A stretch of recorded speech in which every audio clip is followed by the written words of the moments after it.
Bonjour à tous. Alors dans cette vidéo, on va voir un petit peu comment il faut faire pour réussir un exercice type bac sur le LN. Alors c'est quoi un exercice type bac sur le LN? C'est un exercice d'étude de fonction où la fonction à étudier sera à base de LN. Alors il y aura du LN de x, du LN de quelque chose qui n'est pas x. Je vous ai mis 5 exemples ici de fonctions un peu typiques que vous aurez peut-être à étudier dans un exercice. Alors il y a des quotients, il y a des produits, il y a des compositions, il y a plein de choses. On va le voir, hein, les techniques qui sont vraiment nécessaires et indispensables pour réussir dès le début à prendre un bon départ avec ces fonctions. Vous le savez certainement, quand on a une étude de fonction, le point de départ, ce qu'on va vous demander en fait en premier très certainement, ça sera dérivé. Donc il y a un truc qui va être essentiel, c'est de reconnaître la forme, hein, de reconnaître une forme qui va caractériser la fonction que vous aurez à étudier. Et puis comme il y a du LN quand même, eh bien, le prérequis essentiel évidemment, c'est de connaître tout ce qu'il faut savoir sur le LN. Ça c'est le cours, c'est pas des méthodes, c'est vraiment du par cœur sur qu'est-ce qu'on doit retenir de cette fonction, à savoir son tableau de variation, son tableau de signes, ses valeurs particulières, ses limites. Et ce sont des choses qu'on va pouvoir retrouver très facilement si on a en tête la courbe de la fonction LN. Voilà. Après tout le reste revient très vite. Mais alors, regardez ces fonctions, ces 5 fonctions, notez-les bien, je vais les effacer.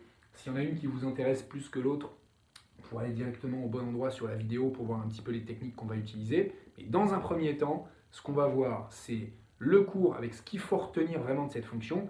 Et puis, parmi les techniques, les méthodes qui vont nous permettre d'aller un petit peu plus loin, c'est-à-dire de réussir à traiter les questions qui vous seront posées, on va voir que finalement, il n'y a pas grand-chose d'autre que donc, le cours qu'on va voir, et puis, des trucs qui vont revenir très souvent, c'est les études de signes liées au LN. On aura besoin de méthodes de seconde et de première qui sont des tableaux de signes, de quotients et de produits, avec parfois l'apparition de l'exponentielle. On aura aussi besoin bien sûr du tableau de signes du log, du logarithme, donc népérien, mais aussi on le verra, une technique particulière qui est la technique de l'inéquation, qui va être la technique qui va nous permettre de réussir à remplir les tableaux de signes quand dans notre dérivé, il y aura encore un petit ln qui va traîner. Ok. Donc dans un premier temps, j'efface tout ça et puis je vous montre comment on va retrouver toutes les propriétés de cours essentielles. Voilà. Et je vous l'ai dit, en fait, il suffit d'avoir une bonne idée de l'allure de la courbe de cette fonction logarithme népérien, chose que d'ailleurs vous pouvez retrouver grâce à votre calculatrice. Hein, mais c'est bien de la savoir quand même un petit peu par cœur, cette courbe, à quoi elle ressemble. Le logarithme népérien, donc ln, qui ressemble à ça. Voilà. Et alors, quand on sait la tracer, eh bien, on a toutes les propriétés qui vont apparaître et qui sont importantes. À savoir, eh bien, par exemple, ces variations. C'est une fonction qui est strictement croissante. On a parfois besoin de ça pour le LN, le fait qu'elle est strictement croissante. Alors, je vais quand même commencer par le commencement, c'est-à-dire le domaine de définition. À bien connaître par cœur, le domaine de définition de cette fonction, c'est 0 plus l'infini, 0 ouvert, donc R plus étoile. Ça commence à 0, enfin à 0 pile à droite de 0, c'est-à-dire il n'y a pas 0, ln de 0 n'existe pas. Donc ça commence à juste à droite de 0. Et puis ça ne s'arrête jamais, donc la borne de droite c'est plus l'infini. Ok, voilà pour cette fonction. On retrouve ici une valeur particulière, notre première valeur particulière importante pour le logarithme népérien, c'est l'image de 1. L'image de 1, c'est 0. Voilà.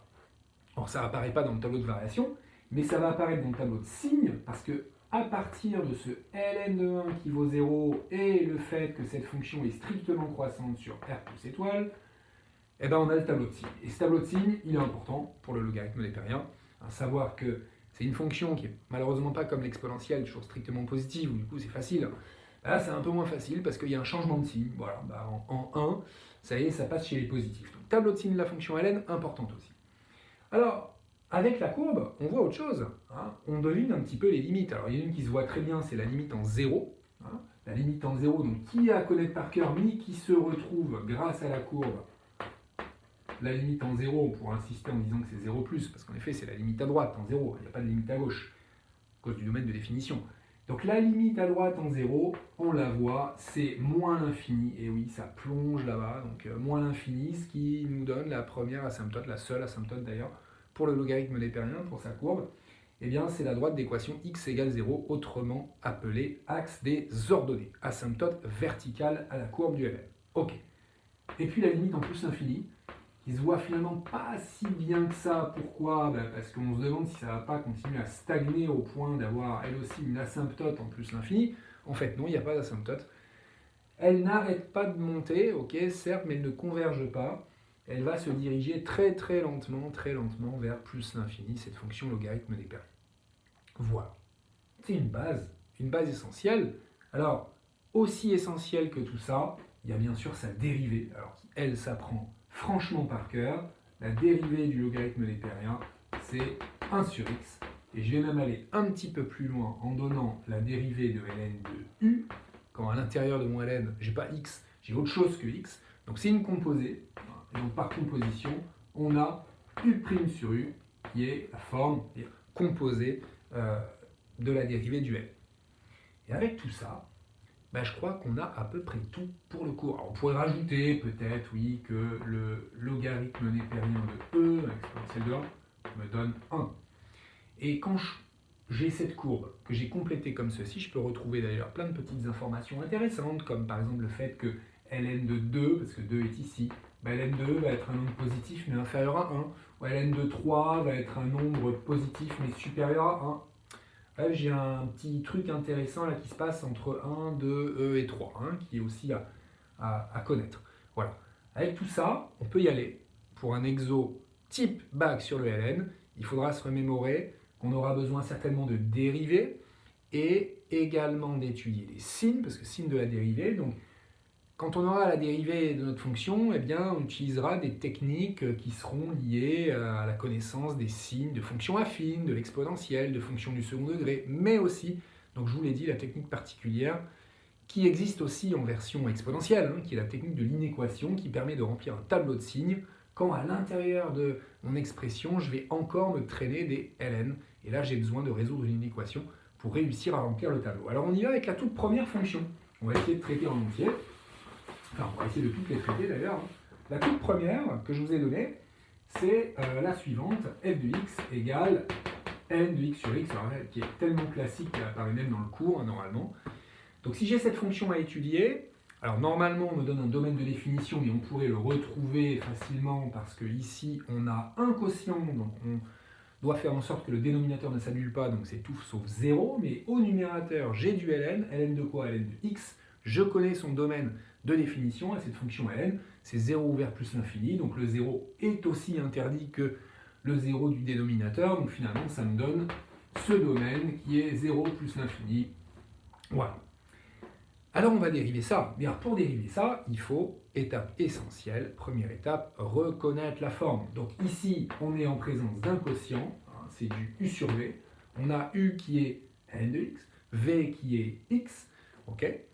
Donc par quotient, on va pouvoir dire que f, j'écris pas tout, hein, que f est dérivable sur r plus étoile par quotient, et on va pouvoir, grâce à notre connaissance de la petite formule de dérivation, u'v moins uv' sur v carré, et ben donner l'expression de f' de x. F' de x, ça va être donc u', ici va être 1 sur x, fois v qui est x, moins u qui est n de x, fois v' qui est 1, le tout divisé par v carré, c'est-à-dire x au carré. Alors il y a une petite simplification sympathique. 1 sur x fois x, qui va me donner 1. 1 moins ln de x sur x carré. Voilà ma dérivée. Donc finalement, qu'est-ce qu'on a utilisé pour l'instant? La reconnaissance de la forme, le fait d'avoir bien identifié qui est u, qui est v, la petite formule de dérivation d'un quotient. Et puis, à un moment, on a dû quand même utiliser le fait que la dérivée de ln de x, c'est 1 sur x. C'est tout. Okay, maintenant qu'on en est là, on sait qu'on va devoir étudier le signe de cette chose-là. On se prépare à aller travailler avec un tableau de signes. Mais avant de faire le tableau de signes, il faut s'assurer qu'on va bien être capable de trouver le signe de chacun des éléments qui composent cette dérivée. Alors, rappelez-vous, quand on a une dérivée, il faut toujours chercher à la factoriser ou à mettre sous le même dénominateur pour pouvoir se mettre en condition pour un tableau de signes. Là, c'est déjà fait parce qu'en fait, on a un quotient, donc on a un seul dénominateur, voilà, on a une seule barre de fraction. C'est parfait, mais on va s'assurer quand même qu'on est bien capable de trouver le signe de cette expression qui est en haut et le signe de cette expression qui est en bas. Alors facile, en bas, ça c'est un carré, donc c'est positif, et même strictement positif sur l'intervalle sur lequel on travaille. Et par contre, en haut, c'est vrai que là, on se dit « Oh là là, 1 moins ln de x, qu'est-ce que c'est que ça? Je sais pas, moi je connais le tableau de signes de ln de x, mais pas celui de 1 moins ln de x. Peut-être que je peux me débrouiller, bidouiller un peu à partir de ln. » Non, attendez. C'est là que la technique de l'inéquation va être nécessaire. pour étudier le signe de 1 moins ln de x et le placer dans un joli tableau, eh bien, on va aller résoudre une inéquation. Donc, regardez ce que je vais faire. Je vais recopier cette dérivée quelque part, histoire qu'elle ne prenne pas trop de place. Donc, je l'écris là, direct. f' de x, pour tout x différent, je mets différent de 0, et c'est strictement supérieur à 0. C'est 1 moins ln de x, le tout divisé par x carré. Et on va y aller avec notre technique de l'inéquation, mais on sait qu'on va y arriver, donc on va pouvoir commencer à préparer notre tableau dans lequel on va mettre 1 moins ln de x, et puis x au carré. On fera le quotient des deux, ça nous donnera f', et puis on en déduira bien sûr les variations de f. Alors cette technique de l'inéquation, allons-y, travaillons sur une inéquation qu'on va poser, qui va être mon numérateur, et je dois forcer un signe, celui que je veux. Je vais forcer le signe strictement positif, ça me donne une inéquation, je vais la résoudre. Je la résous comment? Eh bien, en allant placer les x d'un côté et les constantes de l'autre, c'est-à-dire ici, en étant malin, je fais passer le moins n de x de l'autre côté pour éviter de me retrouver avec des signes moins qui pollueraient un petit peu ma gestion des inégalités, en tout cas qui provoqueraient peut-être des erreurs de signes, de changement de sens, etc. Et maintenant que j'ai bien isolé mes x et mes constantes, eh bien je vais pouvoir essayer de récupérer mon x qui est ici coincé à l'intérieur du ln en appliquant bien sûr la fonction exponentielle à gauche et à droite. J'ai le droit. Pourquoi j'ai le droit? J'ai le droit parce que la fonction exponentielle elle est strictement croissante sur R. Donc je peux l'appliquer ici, je peux l'appliquer ici, j'ai tout à fait le droit de le faire. Et ça me permet aussi de comprendre que le signe, le sens de l'inéquation ne va pas changer. C'est-à-dire il va rester dans ce sens-là, strictement supérieur. Et bien sûr, en appliquant la fonction exponentielle, ce que j'ai fait ici et ici, à gauche et à droite de mon inégalité, j'ai le droit de le faire, je réexplique, parce que c'est une fonction qui est strictement croissante sur R, et bien ça me permet de récupérer mon x ici, à droite. Je suis content, j'ai fini. D'ailleurs, je vais l'écrire dans le bon sens, regardez, c'est-à-dire x est strictement inférieur à l'exponentielle de 1 qui s'écrit E. Ok. Eh bien, regardez. Donc, je peux commencer déjà à placer mon 0 ici. Je sais que ça va être interdit en 0 pour f' et pour f. Et j'ai une valeur qui va apparaître dans mon tableau de signes et de variation qui est la valeur E. Là, je suis en plus l'infini, je vais faire, c'est ça. Voilà. Et je vais pouvoir remplir la ligne correspondant à 1 moins ln de x en remontant mon équivalence et en me disant que lorsque x est inférieur à E, c'est-à-dire lorsque je suis ici, à gauche de E, alors mon expression, elle sera strictement positive. Donc je vais mettre un plus dans mon tableau lorsque x est inférieur à E, c'est-à-dire lorsque je suis à gauche de E dans cette zone-là. Voilà. Ici, il faut que je me dise que si je changeais tous mes strictement supérieurs en des égales, je ferais exactement la même chose, ce serait une résolution d'équation. Et sauf que j'aurais des égales partout, et donc je trouverais l'unique solution de mon équation qui serait x égale E, donc je vais avoir un 0 ici. Même chose, mais en parlant de l'inéquation strictement inférieure à 0. Si je changeais tous les signes ici de sens, j'aurais un inférieur, un inférieur, un inférieur et un supérieur à la fin. Ce qui me permet de comprendre qu'en fait là je vais avoir un moins, parce que j'aurai exactement le contraire en changeant dès le départ mon strictement supérieur en un strictement inférieur. Ok, donc j'ai réussi par cette technique de l'inéquation à remplir mon tableau de signes pour l'expression 1 moins ln de x. Super. X carré c'est strictement positif sur 0 vers plus l'infini. J'en déduis donc le signe de f' et par la même occasion les variations de f. Voilà les variations de cette fonction f. Donc, étude de signes grâce à la technique de l'inéquation. Voilà, ça c'est, on va dire, les deux premières questions essentielles, aller jusqu'au tableau de variation d'une telle fonction. Pas de problème. Qu'est-ce qu'on peut vous poser après comme question? Bien évidemment, des limites. Alors, on a vu tout à l'heure qu'on avait, grâce à la courbe, la limite du ln en 0 et en plus l'infini. C'est suffisant ici pour aller travailler sur la limite en 0. Alors pourquoi? Alors déjà, quand on est en présence quand on doit calculer des limites, il faut absolument travailler au brouillon d'abord, pour voir ce qui va se passer un petit peu. Là, je suis en 0, donc mon ln en 0, il tend vers moins l'infini, et x en 0, il tend vers 0. Donc je suis en présence d'un quotient, moins l'infini sur 0.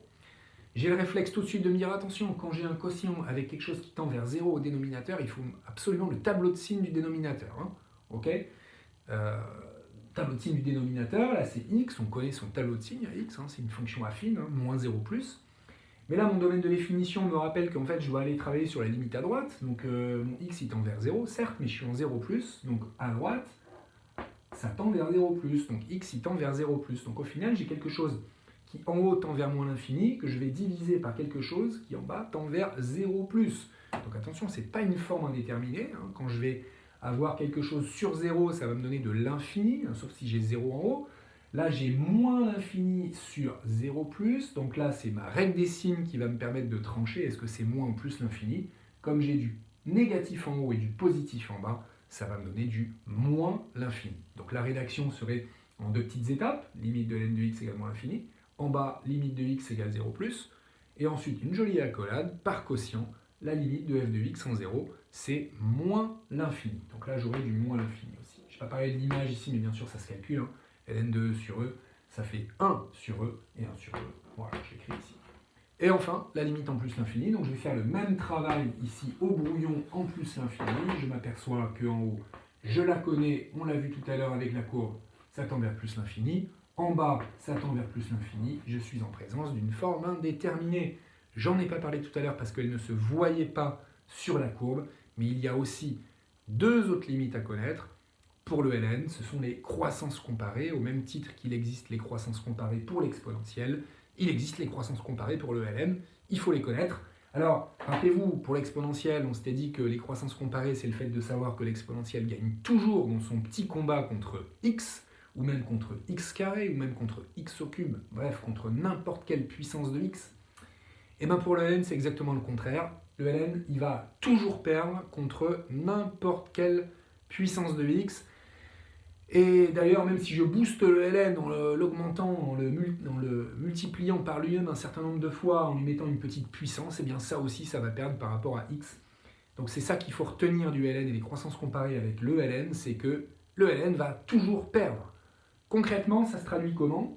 Par cette limite en plus l'infini qui est 0, voilà, parce que c'est finalement x qui gagne, hein, ln qui perd, donc le quotient va tendre vers 0, ça c'est en plus l'infini, et en 0, on a la limite de x ln de x qui, pareil, le ln va perdre, donc c'est x qui va gagner, mais x tend vers 0, donc ça va être 0 aussi. Donc ici, vous voyez bien que là, ma fonction, c'est directement une expression qui est une croissance comparée, donc je vais pouvoir aller directement l'écrire sur ma copie. Limite de f de x quand x tend vers plus l'infini, c'est 0, par croissance comparée, c'est celle-ci. Voilà une première étude d'une fonction extrêmement classique, ln de x sur x. Elle apparaît souvent dans le cours, en exemple, voilà, en première fonction qui utilise le ln. Donc voilà, je dirais facile, mais on a quand même vu qu'elle nécessitait la technique de l'inéquation. Hein. Je passe à la deuxième fonction. Deuxième fonction. Alors c'est un produit, la deuxième fonction, c'est x carré ln de x. f de x égale x carré ln de x. Première étape, essentielle, reconnaissance de la forme, comme tout à l'heure. Tout à l'heure on avait un quotient, là on a un produit. Donc c'est la première étape hyper importante. C'est du u fois v, d'accord? On pose les choses correctement. U égale x carré, v égale ln de x. F est dérivable, enfin uv, et puis on les dérive hein, toutes les deux. Hein. U' c'est 2x, et v' c'est 1 sur x. Ok. F est donc dérivable par produit. Ah, sur quel intervalle? On n'en a pas parlé. Ici, le domaine de définition, c'est le même que tout à l'heure. 0 plus l'infini. Alors, ne vous inquiétez pas, les domaines de définition sont toujours donnés dans les énoncés. C'est quand même mieux de savoir pourquoi. Eh bien, et d'autant plus que parfois, le domaine de définition qui est donné dans l'énoncé, c'est pas exactement le même que celui que vous auriez trouvé. C'est souvent un domaine restreint. On le verra tout à l'heure dans d'autres exemples. Là, si vous avez celle-là, très certainement, on va vous demander d'étudier sur 0 plus l'infini, mais parfois, on réduit quand même beaucoup l'intervalle de travail. Donc f, on a dit u fois v, f, c'est u égale v égale, u' égale, v' égale, f est dérivable sur r plus étoile par produit, et on peut y aller cette fois sur la formule de dérivation u'v plus uv'. Donc pour tout x strictement supérieur à 0, f' de x, ça va me donner u'v, c'est-à-dire 2x fois n de x, plus uv', x carré, fois 1 sur x. Voilà. Alors, on a une petite simplification ici. X carré fois 1 sur x, ça me donne x. Tout à l'heure, on était parti direct sur l'étude de signes de cette chose-là. Là, on peut se dire, ah, va peut-être y avoir un problème. On peut penser quand même à la technique de l'inéquation. Et rappelez-vous, on a besoin d'isoler nos x, puis de passer à l'exponentielle. On voit qu'il y a des x qui traînent, c'est embêtant, donc il faut avoir le réflexe, bien sûr, avant de se lancer dans l'étude de signes, de factoriser, bien évidemment. On voit qu'il y a un facteur commun, c'est x. Donc j'ai x facteur de 2 ln de x plus 1. Voilà une expression factorisée que je vais pouvoir étudier, dont je vais pouvoir étudier le signe. Pourquoi? Parce que, bon, déjà j'ai un produit. Ça, je sais étudier son signe, c'est facile. X, pas de problème. Fonction affine. 2 ln de x plus 1. Et ça me fait penser à l'expression qu'on a eue tout à l'heure. Il y a du ln, il y a de la constante. Ah tiens, il y a une autre constante ici. Mais on va savoir le gérer, ça, grâce à la méthode de l'inéquation. Pas de problème. Ok?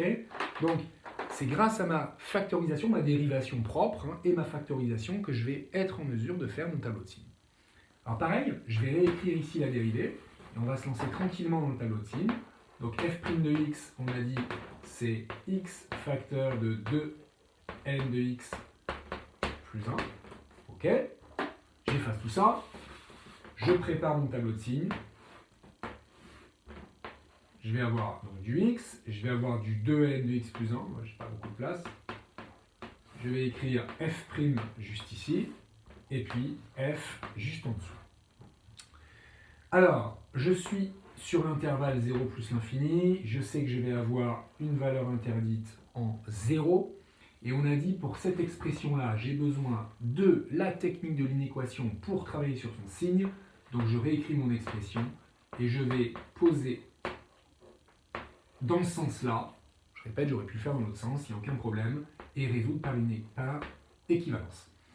Donc 2 ln de x strictement supérieur à moins 1, où est-ce que je fais? Je cherche à isoler mon ln de x, et puis je vais ensuite diviser par 2, je ne change pas le sens de l'inégalité en faisant ça, parce que je divise par nombre strictement positif, ln de x strictement supérieur à moins 1,5. Pour me débarrasser de mon ln qui me gêne, je passe à l'exponentielle. J'ai bien le droit, car l'exponentielle est une fonction strictement croissante sur R. Donc aucun souci, ça me permet de récupérer x à gauche, et à droite, j'aurai exponentielle de moins 1,5. Et je viens donc de trouver ma racine pour f' de x, exponentielle de moins 1,5. Voilà. Alors que je pourrais écrire autrement, parce que exponentielle de moins 1,5, ça fait 1 sur exponentielle de 1,5.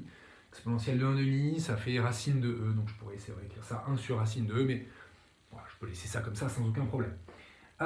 X, sur l'intervalle 0 plus l'infini, c'est positif.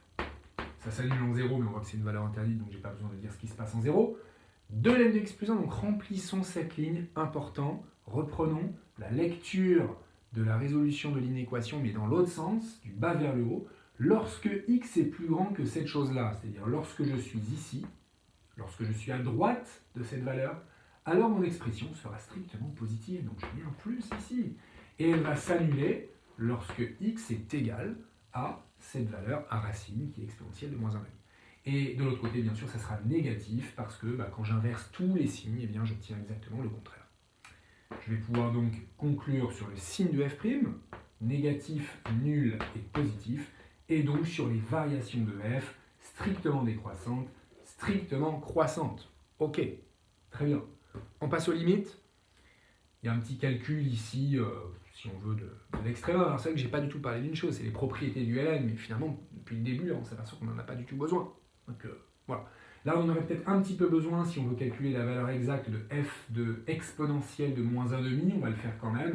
Donc f de exponentielle de moins 1,5, qu'est-ce que ça me donne? Il faut que je remplace tous mes x par l'exponentielle de moins 1,5. Exponentielle de moins 1,5 au carré fois ln de exponentielle de moins 1,5. Voilà. Alors, c'est vrai que là, on a besoin de connaître les propriétés de l'exponentielle. Pourquoi? Parce que si on balance ça dans la calculatrice, on aura une valeur approchée. Et souvent, ce qui est demandé ici pour l'extrémum, c'est une valeur exacte. Donc, On a besoin de savoir par exemple que exponentielle de a puissance n, ça fait exponentielle de a fois n, ce qui nous permet de calculer, de ne pas laisser cette expression horrible et d'écrire ça. Moins 1 demi fois 2, ça fait moins 1. Donc exponentielle de moins 1 fois ln de exponentielle de moins 1 demi, on voit que l'application du ln à une exponentielle permet d'annuler les deux. Il y a autodestruction entre ln et e. Voilà. Donc ça me donne, alors il y a un fois, attention, fois moins 1 demi. C'est-à-dire moins 1 demi exponentielle de moins 1, ou encore moins 1 sur 2e. Voilà mon extrémum. Il faut que je passe aux limites. Alors, même chose, pour les limites, pour bien réussir à faire un joli calcul de limite et pas se planter, qu'est-ce qu'on fait? On écrit son expression, on la travaille au brouillon. X carré ln de x. Voilà. On travaille d'abord en 0. Bon, on aurait pu travailler d'abord en plus l'infini, c'est comme vous voulez. On va faire 0. En 0, ceci tend vers 0. En 0, ceci tend vers moins l'infini. On est en présence d'une forme indéterminée. Forme indéterminée, combat entre x carré et ln, qui va gagner? Bien sûr, c'est x carré, le ln perd toujours. Donc on se dit qu'il y a une croissance comparée dans l'air. Évidemment, il y a une croissance comparée. Alors, il y en a certains qui l'apprennent avec la puissance ici, même quand il y a une puissance n ici. Donc on pourrait directement écrire que par croissance comparée, ce truc-là tend vers 0. Ou alors, on fait apparaître, pour ceux qui n'ont vu que cette croissance comparée, celle-ci, donc tout le monde a vu que celle-ci tend vers 0. Il suffit de remarquer que x carré ln de x, c'est ça fois x. Alors ça, par croissance comparée, ça tend vers 0. Ça tend vers 0 aussi. Donc bien évidemment, le produit des deux tend vers 0. En plus l'infini, que se passe-t-il? Évident. En plus l'infini, ceci tend vers plus l'infini. Ceci aussi. Donc par produit, ça tend vers plus l'infini. Et vous voyez, on a quand même encore été obligé d'aller chercher une croissance comparée. Et cette fois, une croissance comparée en 0, pas en plus l'infini, pour arriver à ceci. Voilà encore un exercice de régler. Alors, j'ai de régler, attention.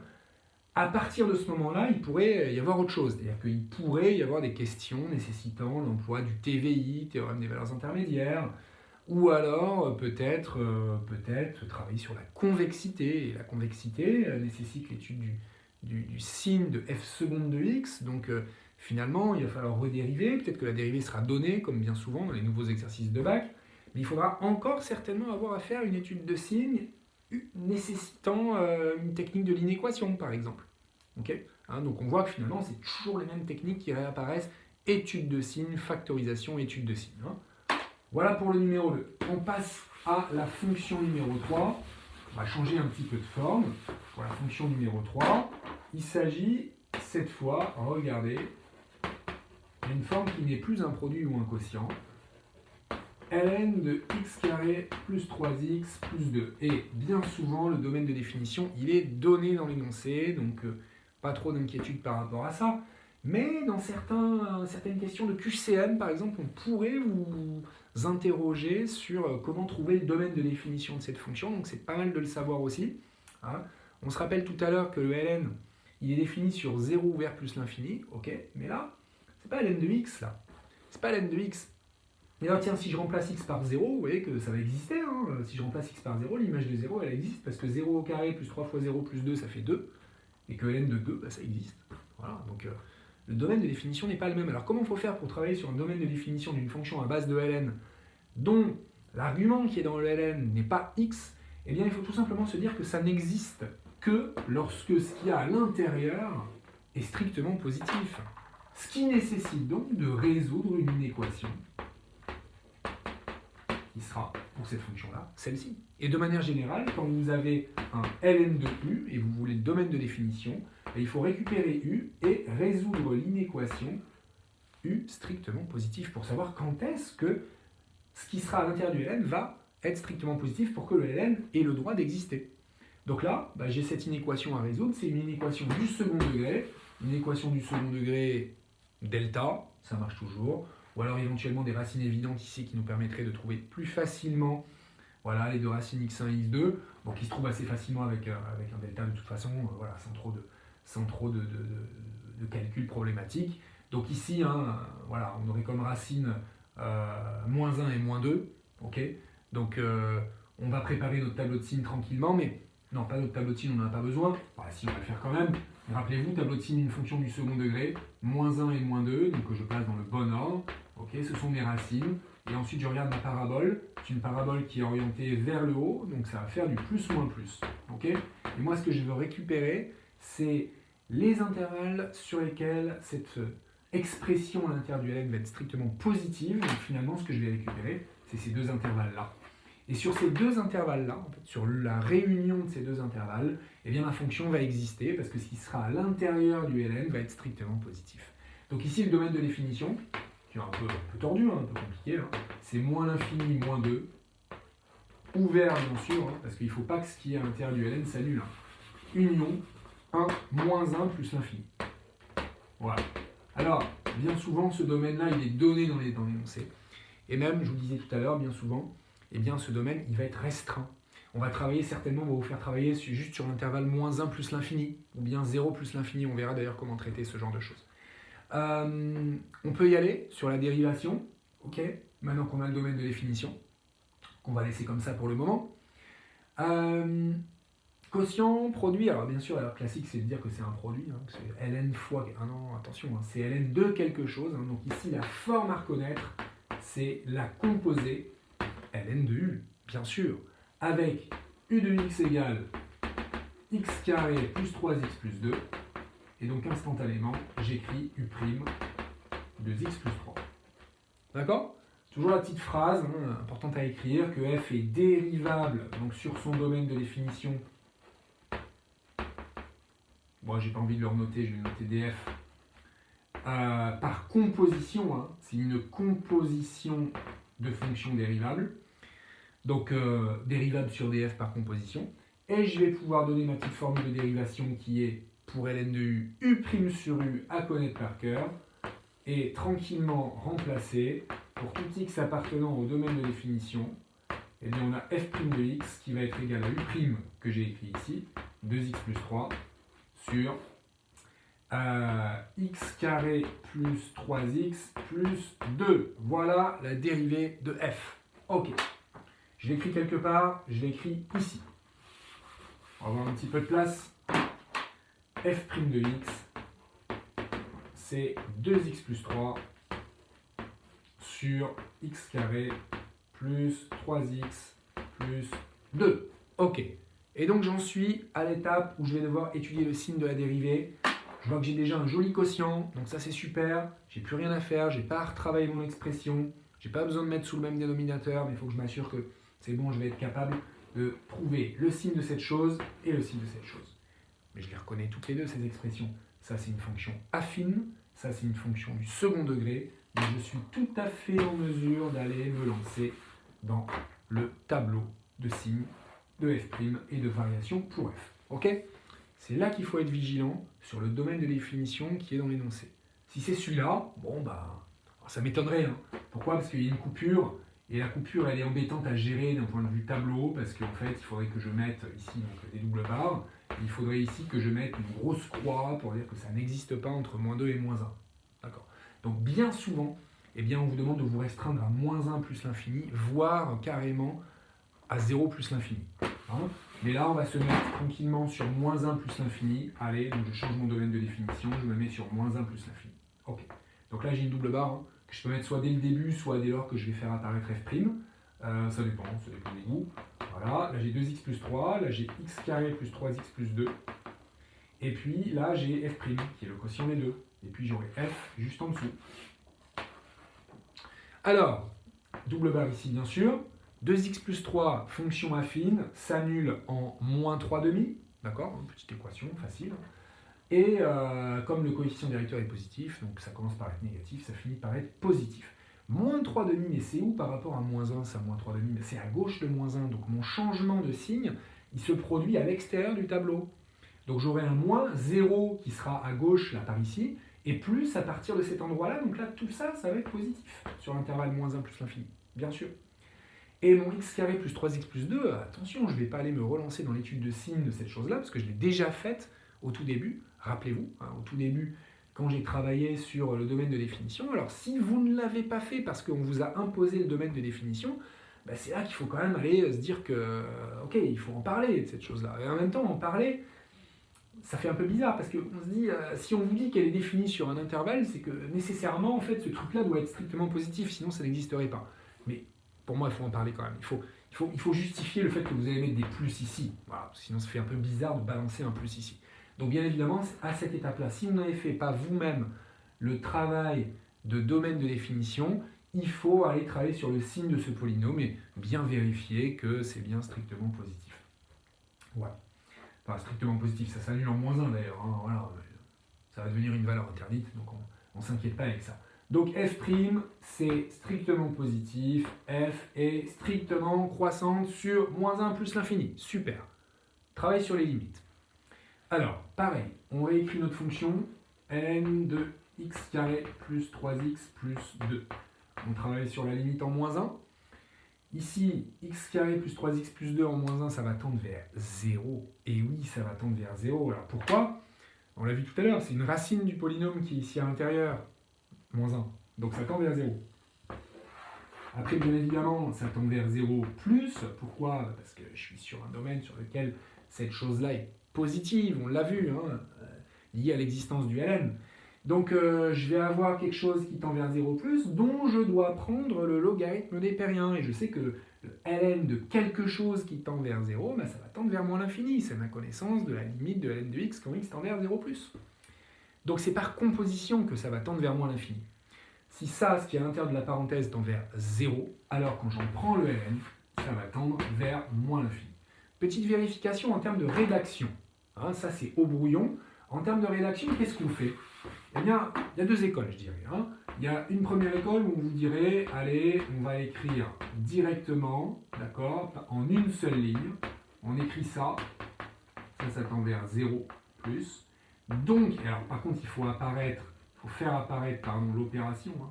C'est une composition. Donc, par composition, la limite, hein, directement, de f de x, c'est, on a dit, moins l'infini. D'accord? Voilà. Il y a une deuxième école, voilà, où ça concerne des gens qui vont vouloir un petit peu plus de détails avec l'apparition d'un grand x, hein, de cette variable, je passe ça, voilà.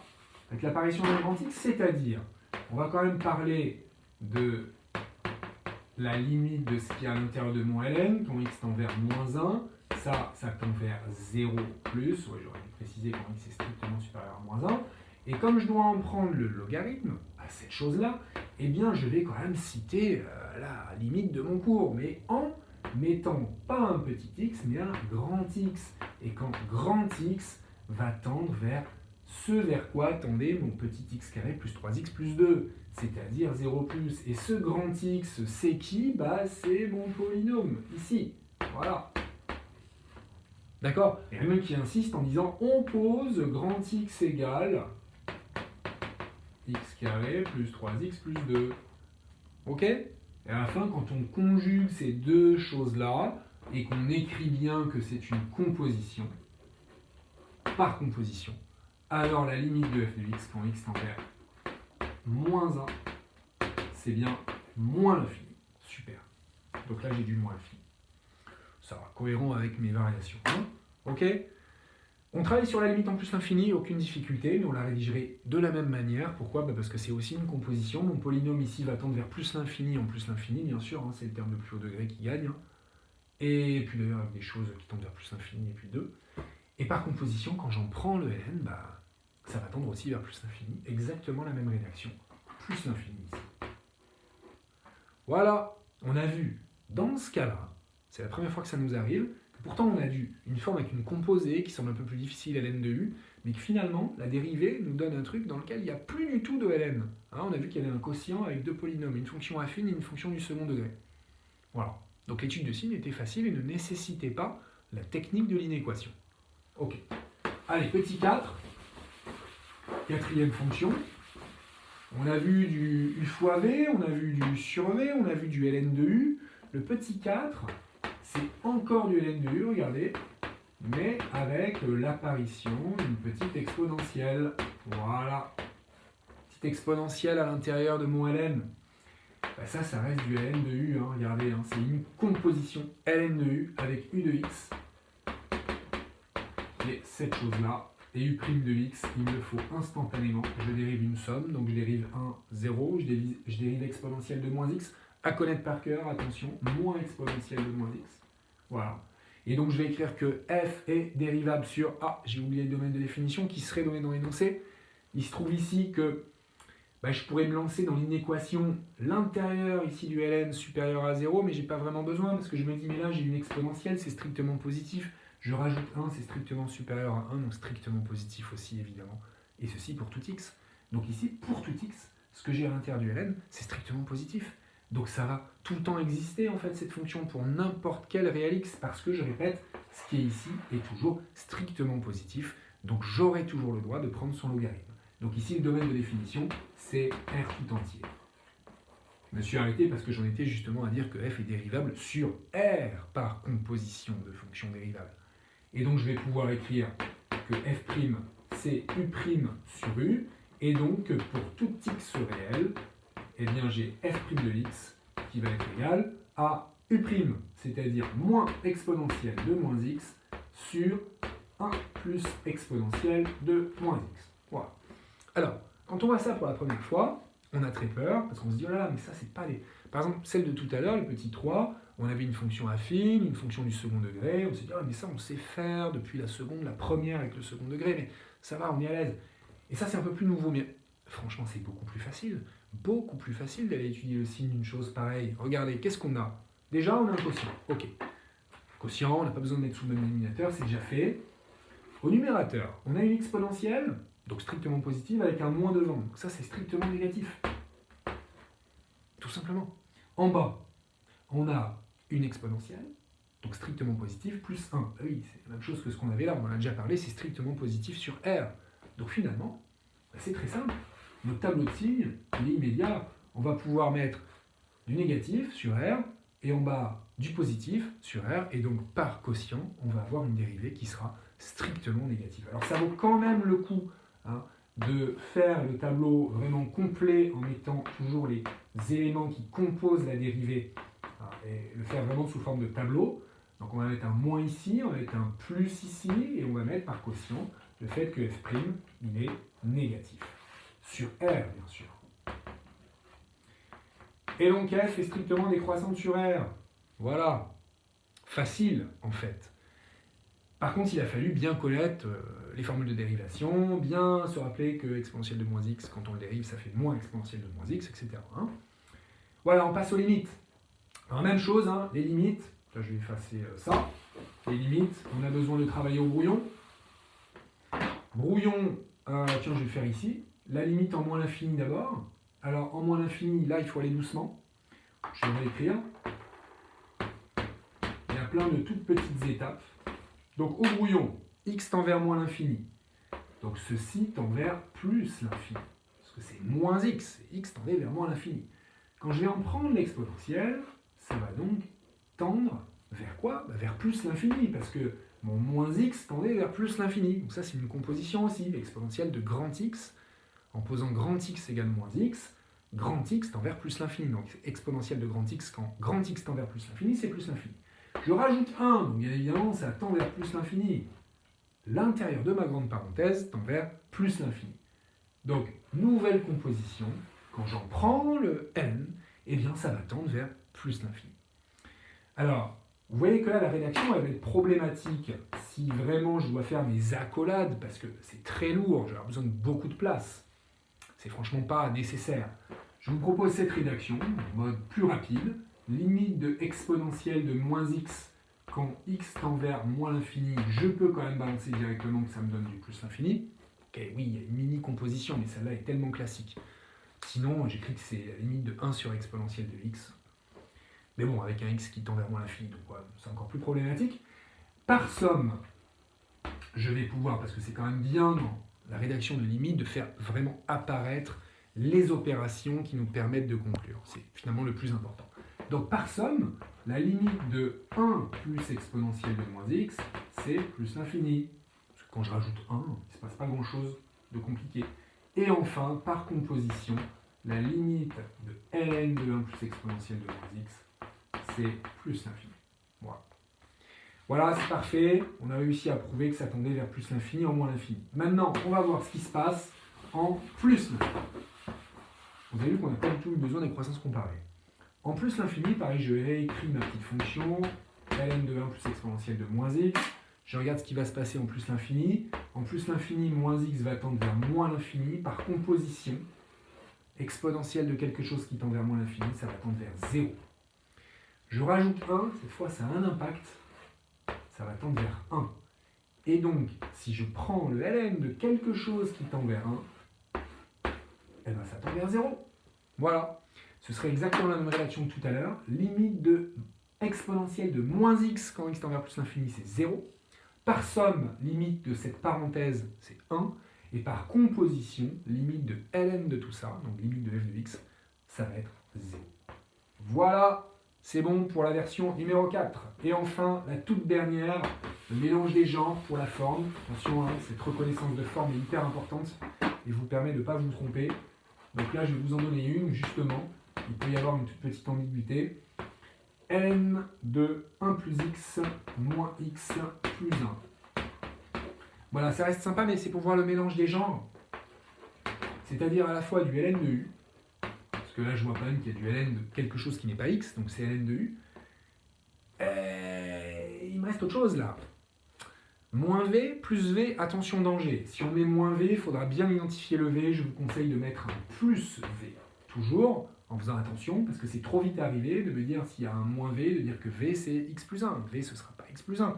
Si vous m'intégrez le moins à la forme que vous voulez reconnaître. Alors que si vous me mettez un plus v, il n'y a pas trop de danger, parce qu'on va bien reconnaître les choses. Ici, u de x, c'est 1 plus x, et u', c'est 1. Et ici, attention, v de x, comme j'ai écrit plus v, ça va être moins x plus 1. Et v', ça va être moins 1. Dangereux, hein, ces histoires de signes moins qui sont ici et pas là. Vous comprenez bien que si c'était un ln de u moins v, en posant v égale x plus 1, par exemple, ça n'aurait pas marché, hein, à cause du moins, voilà, hein, du moins plus, etc. Bon, en le posant comme ça, il n'y a pas de problème. F est dérivable sur A, encore un oubli du domaine de définition, qui est moins 1 ouvert plus l'infini. Hein, d'accord, donc F est dérivable sur moins 1 ouvert plus l'infini par composition et somme de fonctions dérivables. Et on y va pour f'. Une fois qu'on a bien reconnu cette forme-là, on peut balancer nos formules de dérivation. Ça va nous donner u' sur u plus v'. Et oui, et donc en remplaçant, pour tout x du domaine de définition qui est moins 1 plus l'infini, on va avoir f' de x égale u', c'est quoi? C'est 1 sur u 1 plus x plus v' qui est moins 1, donc moins 1. Et ceci, eh ben, je ne vais pas étudier son signe directement, je vais devoir mettre sous le même dénominateur. Donc je mets ici un 1 plus x et ici un 1 plus x. Et attention, quand je vais faire la mise sous le même dénominateur, j'oublie pas ma petite règle du moins parenthèse, 1 moins parenthèse 1 plus x, parce que je n'oublie pas ces parenthèses cachées ici qui apparaissent. Donc 1 moins 1 moins x, attention, c'est-à-dire moins x sur 1 plus x. Voilà, et là regardez, pas non plus de technique de l'inéquation. Ici, on est en présence d'un quotient de deux petites fonctions affines, pas de problème. Donc mon tableau de signes, il va être facile. J'ai deux lignes pour composer mon f', j'ai moins x et j'ai 1 plus x. Moins 1, moins x s'annule en 0. Ici, j'ai ma double barre qui apparaît. Et mon moins x, attention, hein, l'erreur classique, hein, c'est de dire trop vite que c'est négatif, c'est pas négatif, moins x, ça change de signe bien sûr. Coefficient directeur, moins 1, donc plus 0 moins, hein, c'est une droite qui descend, et 1 plus x, et bien sûr positif sur moins 1 plus l'infini, ça s'annule en moins 1, mais ça devient une valeur interdite.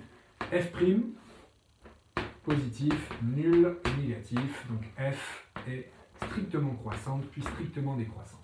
Quand je calcule l'image de 0, j'ai ln de 1, donc 0, moins 0, donc 0, plus 1. Je vais maintenant travailler sur les limites. Il y a une limite qui va être un peu plus simple, c'est la limite en moins 1 à droite. En moins 1, ici, je remplace x par moins 1, ça tend vers 0. Ln de quelque chose qui tend vers 0, ça va nous donner du moins l'infini. J'aurais pu entourer. Ça va tendre vers moins l'infini. Ça tend vers moins 1, donc plus 1, 2, moins l'infini plus 2, moins l'infini. Donc j'ai moins l'infini ici, et je le rédige en décomposant ceci en deux étapes. D'abord parler de limite de 1 plus x qui tend vers 0, puis par composition limite de ln de 1 plus x tend vers moins l'infini. Et puis, limite de moins x plus 1 qui tend vers 2 en moins 1. Voilà. Et au final, par somme, ces deux éléments me permettent d'affirmer que la limite de f en moins 1, c'est moins l'infini. Ok? Regardons ce qui se passe maintenant en plus l'infini. Alors parfois, c'est des choses qui sont même plus demandées parce que, voilà, on balance directement le fait de... Voilà, on admet que la limite de f, c'est moins l'infini. Alors, pourquoi il y a un problème ici en plus l'infini? Pourquoi c'est un peu plus compliqué? Ben, regardons un petit peu ce qui se passe. En plus l'infini, pardon, ceci tend vers plus l'infini, donc par composition, ceci tend vers plus l'infini. Mais ceci tend vers moins l'infini. Tout ça tend vers moins l'infini. Et là, j'ai la somme des deux. Je m'intéresse à la somme des deux. Hein. Et la somme des deux, c'est une forme indéterminée. Ah mince, je suis embêté. Donc je vais bien sûr penser à mes croissances comparées. Le problème des croissances comparées, ici, c'est que mes croissances comparées, je les connais avec des x. Avec des x plus 1. C'est toujours un peu plus embêtant. Ah, il y a deux méthodes qui fonctionnent. Hein. Il y a une méthode qui est de factoriser à l'intérieur du ln pour faire apparaître la croissance comparée ln de x plus x. Il y a une méthode qui me plaît un peu plus parce qu'elle est un peu plus automatique, un peu plus mécanique, mais qui fonctionne vraiment toujours très bien. C'est vraiment de forcer la croissance comparée en, quitte à mettre un grand x, c'est-à-dire en laissant ce qu'il y a à l'intérieur du ln. C'est-à-dire que si vous connaissez cette croissance comparée, vous pouvez très bien vous dire que vous connaissez aussi celle-là en plus l'infini. Si vous savez que ça tend vers 0, quand x tend vers plus l'infini, ça, par composition, ça va aussi tendre vers 0 quand x tend vers plus l'infini, bien sûr, parce que x plus 1, ça tend vers plus l'infini. Et vous avez remarqué qu'il y a x plus 1 ici dans le ln, mais il faut aussi x plus 1 ici en bas. C'est ça l'enjeu, c'est ça le problème. C'est que, ok, on a le droit de mettre un grand x, c'est pas un petit x, c'est-à-dire autre chose qu'un petit x. Mais il faut que ce soit le même ici et ici, sinon il y a un problème, c'est pas très clair, c'est pas très net. Donc nous, c'est celle-là qu'on va essayer de faire apparaître. C'est celle-là, et comment on va faire? Eh bien, en forçant son apparition, ce qui est quand même un peu fou, un peu magique. Hein. C'est-à-dire que moi, je sais que si j'arrive à faire apparaître une croissance comparée, je vais réussir à lever ma forme indéterminée. Comment la faire apparaître? En l'écrivant bêtement. Mais comment l'écrire bêtement? On a le droit de faire ça? Ben oui, en fait, en factorisant par x plus 1 de manière complètement artificielle. Si je factorise par x plus 1, je vais pouvoir faire apparaître ma croissance comparée, regardez. Et par contre, il me reste des choses à écrire après. C'est pas grave, je l'avais écrit, je divise aussi par ce par quoi j'ai factorisé. Ce qui peut paraître très artificiel. Mais c'est juste, j'ai le droit d'écrire ça, regardez. Ça et ça, c'est bien la même chose. Alors, ça paraît extrêmement compliqué d'écrire un truc pareil. Mais je répète, l'objectif, c'est pas d'avoir un truc simple. L'objectif, c'est de faire apparaître ma croissance comparée. Dès que j'ai réussi à la faire apparaître, alors je sais que j'ai fini, j'ai réussi. J'ai gagné. Il n'y a plus de forme indéterminée parce que c'est elle qui va tout débloquer. Ceci tend vers 0 en plus l'infini. D'accord? Ceci, vu de loin, c'est pas très beau, mais en fait, ça, c'est une fonction rationnelle. Hein, c'est un quotient de deux polynômes. Donc, il faut juste que je m'intéresse au combat des deux termes de plus haut degré. Ok? Moins x sur x, qui tend vers moins 1. Donc, ceci tend vers moins 1. Donc, ma grosse parenthèse, là, ici, ma grosse parenthèse, elle tend vers moins 1. Et ici, ça, ce par quoi j'ai factorisé artificiellement, ça tend vers plus l'infini en plus l'infini. Donc par produit, l'infini plus l'infini fois quelque chose qui tend vers moins 1, ça va tendre vers moins l'infini. Je ne fais pas la rédaction. Ok? On a vu un exemple où il fallait finalement utiliser une croissance comparée de manière un petit peu plus fine. Alors sachez aussi, je dis quand même, voilà, qu'il y a la possibilité de faire apparaître la croissance comparée originelle, voilà, en factorisant de manière un petit peu voilà, à l'intérieur ici du ln par ceci, voilà, et ensuite ça me permet en utilisant une propriété du ln de faire du ln de x plus ln de 1 plus 1 sur x moins x plus 1, et là je vais pouvoir faire apparaître ma vraie croissance comparée de manière propre en factorisant par x. Là j'aurai du ln de x sur x moins x sur x, donc moins 1 ici, c'est ça qui m'intéresse, plus, et puis tout le reste n'est pas très intéressant, même si ça a l'air très compliqué. L'essentiel, c'était d'avoir réussi à faire apparaître ma croissance comparée originelle, qui est celle-ci. Ça tend vers 0, ça tend vers moins 1, ça, on va voir, mais 1 plus 1 sur x, ça tend vers 1. Donc tout ceci tend vers ln de 1, c'est-à-dire 0, et puis je divise par x, donc ça tend encore plus vers 0, et ça tend vers 0 aussi. Bref, ma parenthèse tend vers moins 1, ça tend vers plus l'infini. Conclusion, même chose, ça tend vers moins l'infini.